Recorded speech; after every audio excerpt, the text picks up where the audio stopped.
Welcome. This is Nathan Weezy from Marquette University, and this is Digital Control of Power Electronics. In this section, we're going to concentrate on the control design for a voltage mode control of a buck-boost converter. And specifically, we'll focus on continuous time controller in this section. So shown in black here, we have our typical buck-boost topology, and consider that we have an ESR here. That's the equivalent series resistance of the output capacitance. That's going to show up in our plant. That's why I draw that here and why we consider that. Normally we don't consider it just for drawing the waveforms, but for control, it's very important that we consider it. Now in this topology, we're going to measure the output voltage, and in blue we have our control structure. So we'll measure the output voltage here, we'll feed it into a sum block and compare that against our reference. Reference is how much we want the voltage to be. The difference between the two will be an error. That error will be fed into our controller, which we're going to design in this section. The controller will output a D, which is compared against our ramp signal, and out of that comparator will be our PWM, which will go to our switch. And in general, how this is done is you have two signals being compared. So you have the ramp, and you have the control signal from the output of your controller that will come in and be compared against the two. Whenever that output signal of the controller is greater than the ramp, you output a 1. When it's less than, you output a 0. And so you get something that looks like this when you compare the two, with green and blue. And so let's see, this will be our D signal here, and then Q, our switching signal, will be our PWM that will be fed to the switch. This is a general structure for voltage mode controller. Now, what we're going to do is we're going to go ahead and design. I got some MATLAB script below here, and we're going to go ahead and try to tackle designing this controller. So first things first, what we're going to do is define our controller parameters, our converter parameters. This is for our buck-boost converter.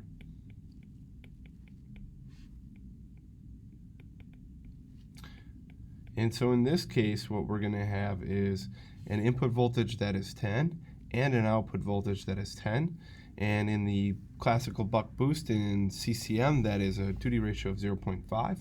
Now this could be for an application when your input voltage can move in between your output voltage. So let's say you needed 10 volts, but your input could be anywhere from 8 to 12. This is a good application of that. And also this is going to be inverting, so don't forget that. Inductance of 100 microhenry, output capacitance of 247 microfarad. We'll have an ESR of 10 milliohms, an output power of 20 watts, a switching frequency of 200 kilohertz, and the output resistance will be VO squared over PO. This is at full load, of course. We know that we're outputting 10 volts and we've got 20 watts, so IO is going to be 2 amps in this case. And in order to get 2 amps, R will be 5 ohms. And this is just to emulate the max or full power load resistance. Okay, next what we're going to do is define our plant transfer function, which we do in lines 17 through 25. So this is going to be our plant transfer function. Specifically, the transfer function is defined in 21, and you can see it. So it's kind of a little bit hard to see, but let's kind of sketch it out here.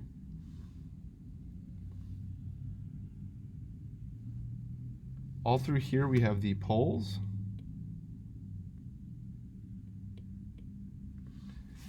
And up here we have our zeros.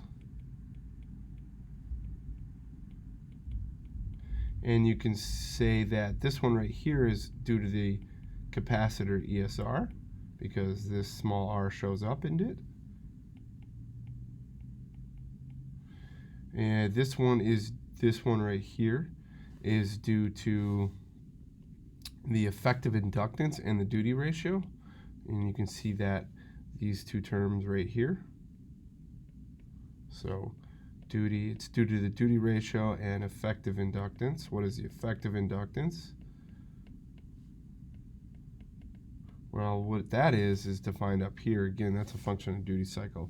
So 13. defines the effective inductance. Now this transfer function here we're just using, we just grabbed it. It seems if we pulled it out of nowhere, but this would be introduced into an intro power electronics course. You can search a traditional power electronics book on the derivation of this plant transfer function, but this is from D to VO. So we're going to do a k-factor approach design, and so lines 30 through 33 are going to be the controller design parameters.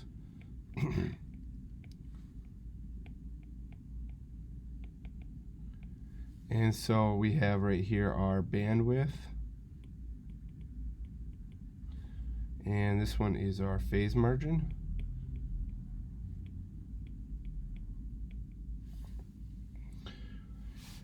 And the next section of lines here, we will actually design our controller based upon our controller design inputs or parameters. So in other words, we're going to find the pole location, the zero location, and the controller gain. And lastly, 46 will output the actual controller as a transfer function in MATLAB and take a look at. Okay, so if you plug in all these parameters, 2 through 13 for a buck boost converter, and you take a look at a plant, this is the plant that you would get for that transfer function for a buck boost converter with those parameters. And so this is our plant. So that's the process we're trying to control. Here's our controller now. And you can see that, again, this has got a double pole, double zero at the same spot with an integrator gain. This is classical k-factor approach. And here are our controller parameters if you walk through the MATLAB script and calculate them out.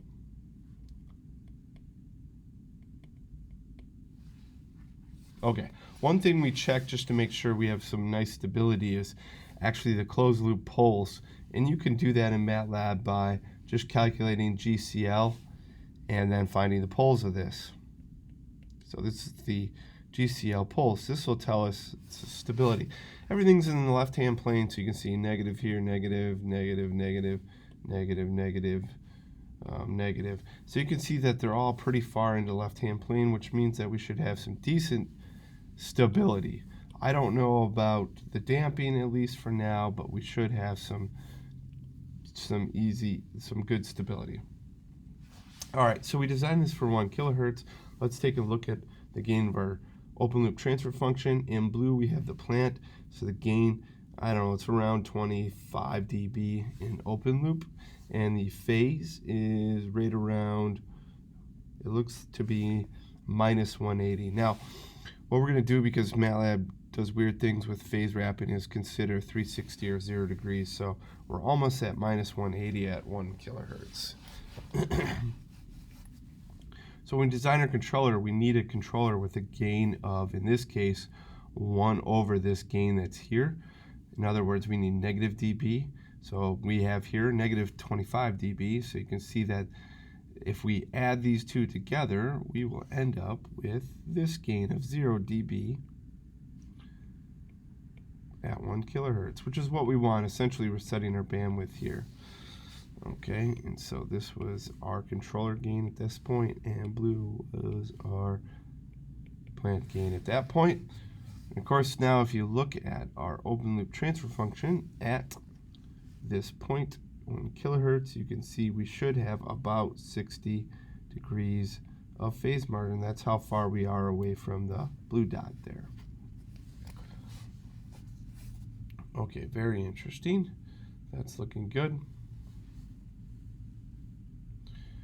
Now, let's see. Let's take a look at our closed loop response quick. You can see here in blue, nice flat, and then it kind of rolls down, up and down. But this is going to look very good in terms of a response, because even though this is a little under a gain of 1 right here, we don't have a big resonant peak. It's damped out pretty well, so it should have a pretty good response in terms of the closed loop response here. And so let's point this is GCL, or closed loop response. And our phase margin's good, so let's go take a look at the response of the system to transients.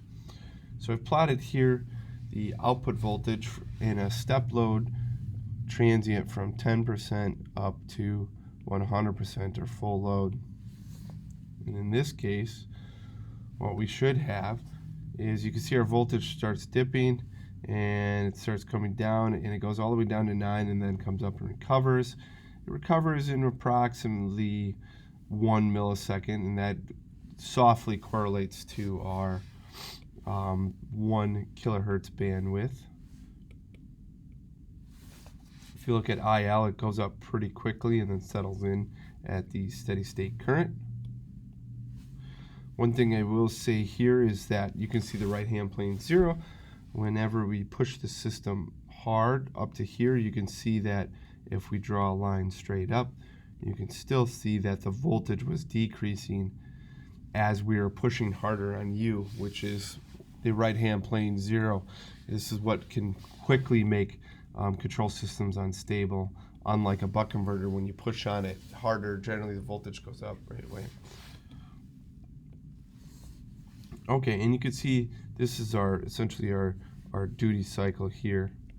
And so we go up and we come down and we recover at 50%. We should recover, since this voltage mode control, at the same duty cycle, because we are indeed in CCM before and afterwards. And you barely see any overshoot here, so we are pretty nicely damped. You could put more phase margin here and have it undershoot less, but just depends on your application. So another thing you could do is you can make this so it doesn't dip down to 9 volts. Let's say you had 100 millivolts. There's other things you could do. You could add more capacitance, or you could make your control loop faster. It just depends on what you like to do. They both come with trade-off. Of course, adding more capacitance will change your control loop, but it also adds more cost. And could decrease reliability. Increasing your bandwidth definitely gives you fast response, but could be proved to be more challenging in terms of trying to stabilize the overall system. Okay, thank you. This concludes this section on a voltage mode control design for a buck boost converter. Thank you.